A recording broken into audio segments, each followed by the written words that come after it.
चंद्रबाबू के नेतृत्व में हमारा आंध्र अब सॉफ्टवेयर के साथ साथ मैन्युफैक्चरिंग का भी हब बनेगा। इससे आंध्र में फ्यूचरिस्टिक जॉब्स तैयार होगी, टेक इंडस्ट्रीज के लिए नया वातावरण तैयार होगा। చంద్రబాబు నాయుడు గారి నేతృత్వంలో ఇకపై మన ఆంధ్రప్రదేశ్ సాఫ్ట్వేర్ హబ్ మాత్రమే కాదు, మ్యానుఫ్యాక్చరింగ్ హబ్ గా కూడా ఎదగబోతుంది. దీంతో ఆంధ్రప్రదేశ్లో ఫ్యూచరిస్టిక్ జాబ్స్ సృష్టించబడతాయి.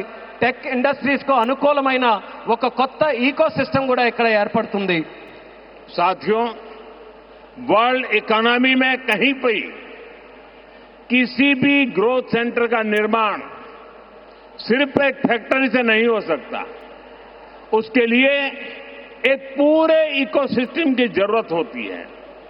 आज आंध्र प्रदेश में हम ग्रोथ का वही इकोसिस्टम तैयार कर रहे हैं।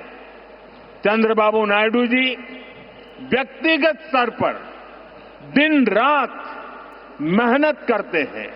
इसी का परिणाम है आज दुनिया की कई बड़ी बड़ी कंपनियां यहां निवेश करने के लिए आना चाहती हैं।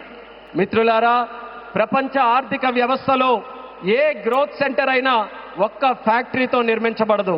దానికోసం ఒక పూర్తి ఈకో సిస్టమ్ ని మనం ఏర్పాటు చేయాలి.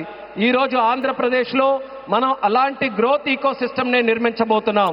మన ముఖ్యమంత్రి చంద్రబాబు నాయుడు గారు వ్యక్తిగతంగా రాత్రి పగలు రాష్ట్రం కోసం కష్టపడుతున్నారు.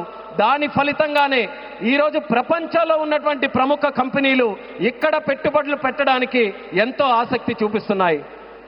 साथियों, यहां सेमीकंडक्टर के साथ साथ एआई इंफ्रा और डेटा सेंटर पर भी काम हो रहा है।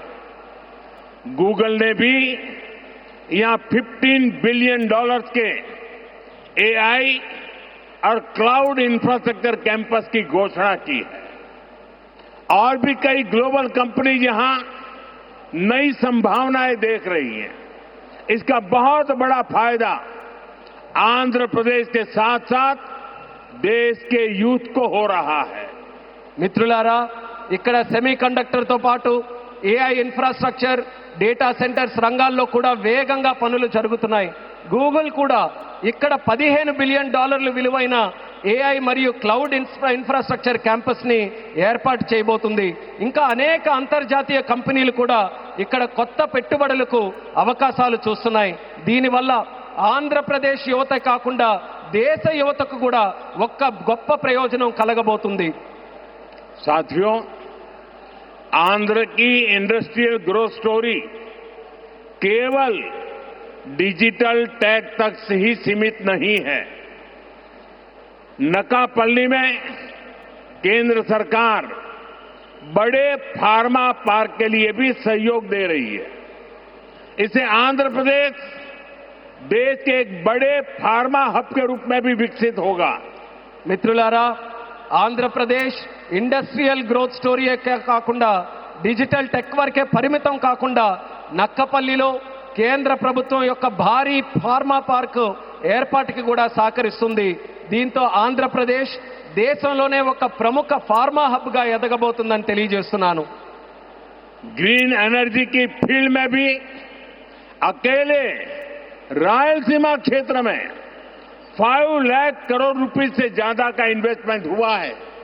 मैं आज आंध्र प्रदेश के आप सभी लोगों को फिर विश्वास दिलाता हूं, हमारी सरकार ऐसी हर संभावनाओं को साकार करने के लिए दिन रात ये डबल इंजन सरकार काम करती रहेगी. గ్రీన్ ఎనర్జీ రంగంలో కూడా ఒక్క రాయలసీమ ప్రాంతంలోనే 5 లక్షల కోట్ల రూపాయలకి పైగా పెట్టుబడులు వచ్చాయి. ఈరోజు ఆంధ్రప్రదేశ్ ప్రజలందరికీ నేను మరోసారి హామీ ఇస్తున్నాను, ఇలాంటి ప్రతి అవకాశాన్ని నిజం చేయడానికి, ఆ కళని సాకారం చేయడానికి మా ప్రభుత్వం, ఈ డబుల్ ఇంజిన్ ప్రభుత్వం రాత్రి పగలు కృషి చేస్తూనే ఉంటుందని తెలియజేస్తున్నాను.